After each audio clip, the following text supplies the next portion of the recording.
একজন বক্তা থেকে টিকটকার হয়েছিল, সে পুনরায় আবার ওয়াজে ফিরে এসেছে। এত দ্রুত পরিবর্তন ইসলামের কোনো ব্যাখ্যা আছে কিনা?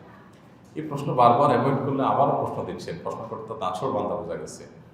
দেখুন, এই হুজুর হয়ে যাওয়া, আবার মিস্টার হয়ে যাওয়া, এই পাঞ্জাবি জামা, আপনার টুপি দাড়ি লাগায় ফেলা, আবার এই ক্লিন শেভ করে ফেলা, বিশেষ করে ওয়াজ মাহফিলে ওয়াজ করে মানুষকে নসিহত করতেছে, আবার সেই লোক টিকটকার হয়ে যাচ্ছে, আবার তওবা করে ফিরে আসছে। তওবা করে ফিরে আসছে, সেটা তো অ্যাপ্রিসিয়েট যোগ্য। অবশ্যই তওবা করে যদি তিনি ফিরে এসে থাকেন, সন্দেহাতীতভাবে সেটাকে অ্যাপ্রিসিয়েট করতে হবে। আল্লাহ তাকে তওবার উপরে টিকে থাকার তৌফিক দান করুক, আমরা দোয়া করি। কিন্তু এই যে দ্রুত পরিবর্তন, এটার কারণ কি? কারণ হলো পাকার আগে মাইকের সামনে চলে আসা। পাকার আগে মাইকের সামনে চলে আসে, এই কথা আমি এর আগেও একাধিকবার বলেছি।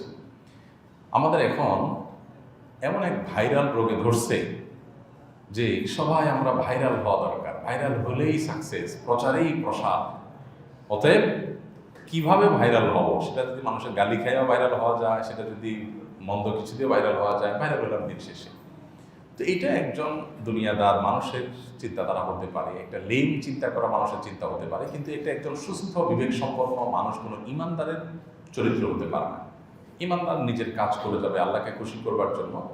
আজকাল আমরা যারা মিডিয়াতে কাজ করছি বা আপনার পাবলিক গ্রাউন্ডে দাওয়াতের কাজ করছি, আমাদের এখলাসটা এনশিওর করাটা খুব গুরুত্বপূর্ণ, এবং দাওয়াতের কাজ শেখাটা আরও গুরুত্বপূর্ণ।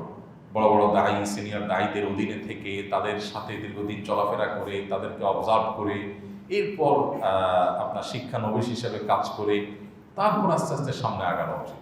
আমরা আপনাদেরকে এর আগেও একাধিকবার বলেছি যে এখনকার একটা বড় সমস্যা হলো, আমরা পাকার আগে সবাই কাজ শুরু করে দিই। ডাক্তার বলেন, ইঞ্জিনিয়ার বলেন, আর আলেম ওলামা বলেন, সব ক্ষেত্রেই যেন একই অবস্থা, যে কাজ শেখার চেষ্টা কারণ নেই।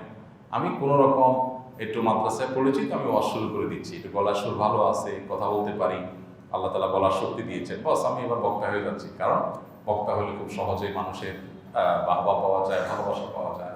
আল্লাহ মাফ করুন, এই মানসিকতা আমাদের পরিহার করা উচিত। যারা তরুণ উদীয়মান আছেন, মাদ্রাসায় পড়ছেন বা পড়বেন, দাওয়াতি ফিল্ডে কাজ করবেন, তাদের প্রতি আমার উদাত্ত আহ্বান। এমনকি যারা জেনারেল ব্যাকগ্রাউন্ড থেকে এসে দাওয়াতি কাজ করছেন, তাদেরকে আমরা বলতে চাই, প্লিজ এক বা একাধিক বিদগ্ধ, সিনিয়র, বিচক্ষণ, আল্লাহভীরু, নিষ্ঠাবান আলেমের সাথে সান্নিধ্যে থেকে দাওয়াতি কাজ শিখবেন এবং পরামর্শ করে করে আগাবেন, এবং একাধিক ব্যক্তি আপনাকে মনিটর করে ভুলগুলো ধরায় দেওয়ার জন্য লোক রাখবেন, সম্ভব হলে একাধিক উপদেষ্টা নিয়োগ দিবেন।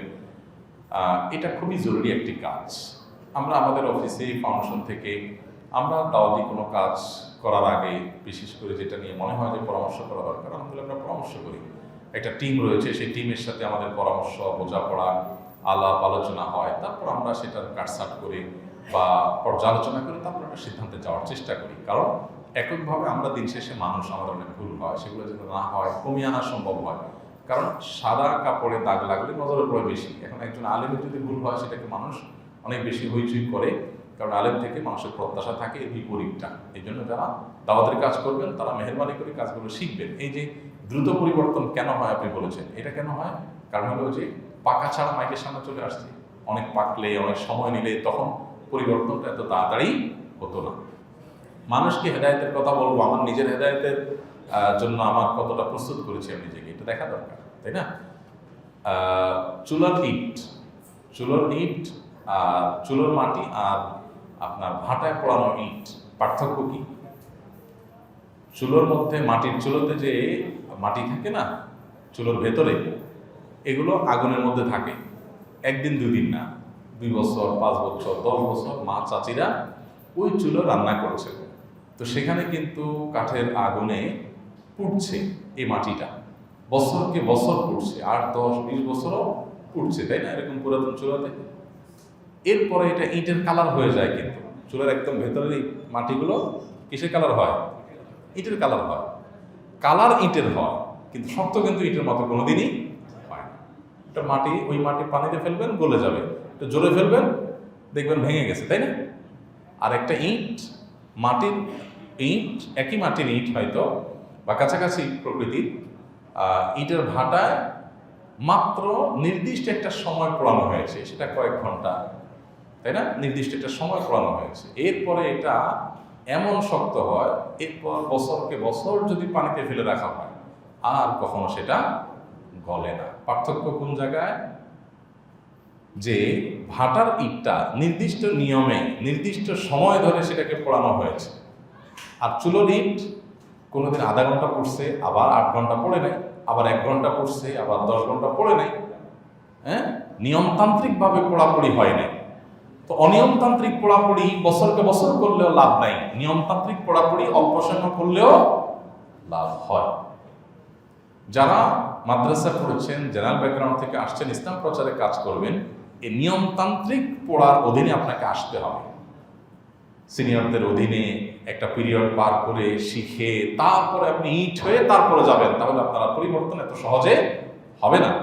আর চুলোর ইটের মতো একটু পড়ছেন, নেট ঘাটাঘাটি করে একটু পাইছেন, আরো যেন ওয়াজ থেকে একটু কপি করছেন, ওখান থেকে একটু কপি পেস্ট মেরে দিচ্ছেন, এরপর একটু ক্যামেরা লাগায় ভাইরাল হয়ে গেলেন। তো এরকম ওই চুলোর ইট হবেন, আজকে একরকম, কালকে একরকম, আজকে হিরো হয়ে যাবেন, কালকে জিরো হয়ে যাবেন, আজকে অনেকে বাহবা দিবে, কালকে মানুষ গালিগালাজ করবে, আজকে খুব মনে হবে অনেক কিছু করে ফেলছি, কালকে আমার দূর তাহলে টিকটকারি হয়ে যাবে।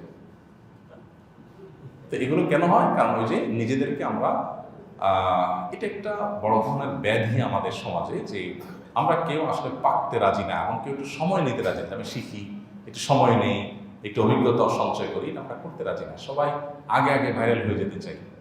কীভাবে ভাইরাল হয়ে যায়? আল্লাহ তাআলা এই রোগ থেকে আমাকে, আপনাকে, আমাদের সবাইকে ভালো থাকার তৌফিক দান করুন।